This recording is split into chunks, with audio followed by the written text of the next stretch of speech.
ഒരു കേരളീയനായിട്ട് ഞാൻ ചോദിക്കട്ടെ, പഹൽഗാമിൽ പഠിച്ച ഒരു ഭീകരൻ കേരളത്തിൽ പഠിച്ച കേരളം മൊത്തം ജിഹാദ് കേന്ദ്രമായോ?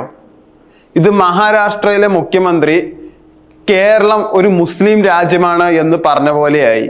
അതുമാത്രമല്ല, ഇപ്പോൾ കേരളത്തിലെ ഒരു സംസാരമുണ്ട് മലപ്പുറം ഒരു മുസ്ലിം രാജ്യമാണ് എന്നത്. ഇത് ആക്ച്വലി പറഞ്ഞത് VHP നേതാവായ മലിംഗ് പരാണ്ടയാണ്. ആ പേര് കേൾക്കുമ്പോൾ തന്നെ അയാളുടെ ചെപ്പയ്ക്കൊന്ന് കൊടുക്കാനാ തോന്നുന്നത്. ഇത് അദ്ദേഹം പറയാൻ കാരണം പഹൽഗാം ഭീകരൻ ഷെയ്ഖ് സാജിദ് കേരളത്തിൽ ലാബ് ടെക്നീഷ്യൻ പഠിച്ചത് കൊണ്ടാണ്. അത് കേരളത്തിലാണ് പഠിച്ചത്, അതുകൊണ്ടാണ് അയാൾ ഭീകരരായത്, കേരളത്തിൽ ജിഹാദ് ശക്തമാവുന്നു എന്നൊക്കെയാണ് അദ്ദേഹം പറഞ്ഞത്. പക്ഷെ ഇതൊന്നും പേഴ്സണലി എന്നെ അത്ഭുതപ്പെടുത്തിയൊന്നുമില്ല. കാരണം ഒരു വ്യക്തിയുടെ കുറ്റം കൊണ്ട് ഒരു സമൂഹത്തെ ഒരു കമ്മ്യൂണിറ്റിയും മൊത്തത്തിൽ അവഹേളിക്കുന്നത് ശരിയല്ല. അങ്ങനെ കുറ്റപ്പെടുത്തുന്നത് പലരും ഇപ്പോ ഒരു ദേശസ്നേഹമായിട്ടാണ് കാണുന്നത്. മുസ്ലിം ജനത എല്ലാവരും തീവ്രവാദികളാണ് എന്നുള്ള ഒരു മനസ്സിന്റെ ഉള്ളില് ഒരു വിചാരം എല്ലാവർക്കും വന്നു കഴിഞ്ഞു. അപ്പോൾ അതിനെ കുറ്റം പറഞ്ഞിട്ട് നമ്മുടെ ഇന്ത്യ ഭാരതം എന്ന് പറഞ്ഞിട്ട് ഒരു ദേശസ്നേഹം അവിടെ വരുത്താൻ ഇപ്പൊ എല്ലാവരും നോക്കുന്നുണ്ട്. മതം പറയാതെ കുറ്റം പറയാൻ ധൈര്യമില്ലാത്തത് കൊണ്ടാണ് സുതാര്യ പ്രചാരങ്ങൾ ഇപ്പൊ ഇങ്ങനെ നടത്തുന്നത്. കേരളത്തിൽ 3.5 കോടി ജനങ്ങളുണ്ട് എന്നുള്ളത് 15 വർഷം മുമ്പത്തെ കണക്കാ. ഇപ്പൊ എങ്ങനെ പോയാലും 7 കോടി 8 കോടി ജനങ്ങളുണ്ട്. അപ്പൊ ഇത്രയും ജനങ്ങളുടെ ഇടയിൽ ഒരു ഭീകരൻ ഉണ്ടായാൽ, അവിടെ ഒരു തീവ്രവാദി ഉണ്ടായാൽ, കേരളം മൊത്തം എങ്ങനെ തീവ്രവാദി കേന്ദ്രമാവും?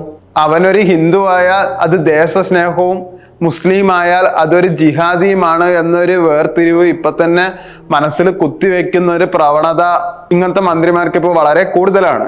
പിന്നെ ഒരു പൊതുധാരണ എല്ലാവരും പറയുന്നുണ്ട്, കേരള സർക്കാർ ഹിന്ദു വിരുദ്ധമാണ്, അവർക്ക് ജാതിയില്ല, അവർ തൃശ്ശൂർ പൂരം കൊളമാക്കാൻ ശ്രമിക്കുന്നു, ക്ഷേത്രങ്ങൾ തകർക്കാൻ ശ്രമിക്കുന്നു.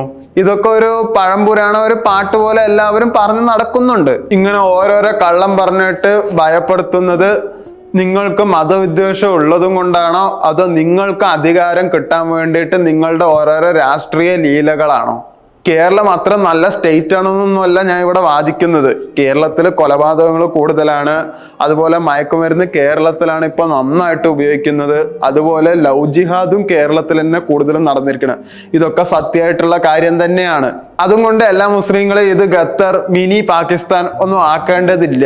നമുക്ക് അതിനെതിരെ ഒരു ഇൻവെസ്റ്റിഗേഷൻ വേണ്ട, അല്ലാണ്ട് കൊമേഴ്ഷ്യൽ ഒരു ബ്ലെയിം അല്ല അവിടെ നടത്തേണ്ടത്. നിങ്ങൾക്ക് ചോദ്യം ചെയ്യാൻ പറ്റുകയാണെങ്കിൽ വർഗീയ വിദ്വേഷം നടത്തുന്ന നേതാക്കന്മാരെ പോയി ചോദ്യം ചെയ്യൂ. നിങ്ങൾക്ക് അതിനുള്ള ധൈര്യം ഉണ്ടോ? ഉണ്ടാവില്ല. കാരണം നിങ്ങൾക്ക് പേടിയാണ് ജീവൻ പോവോ എന്നുള്ളത്. അതും കൊണ്ടാണ് നിങ്ങളൊരു കമ്മ്യൂണിറ്റിയെ മാത്രം കുറ്റം പറയുന്നത്. തീവ്രവാദം എവിടെ നടന്നാലും അതിനെ ശിക്ഷിക്കുകയും വേണം, അതിനെ തുടച്ചു കളയണം, അതിനെ കൊന്നു കളയുകയും ചെയ്യണം. പക്ഷെ അതൊരു മതത്തിനെ ആവരുത്, അതൊരു അപ്പാവിയായ ഗ്രൂപ്പ് ഓഫ് പീപ്പിൾ ആവരുത്.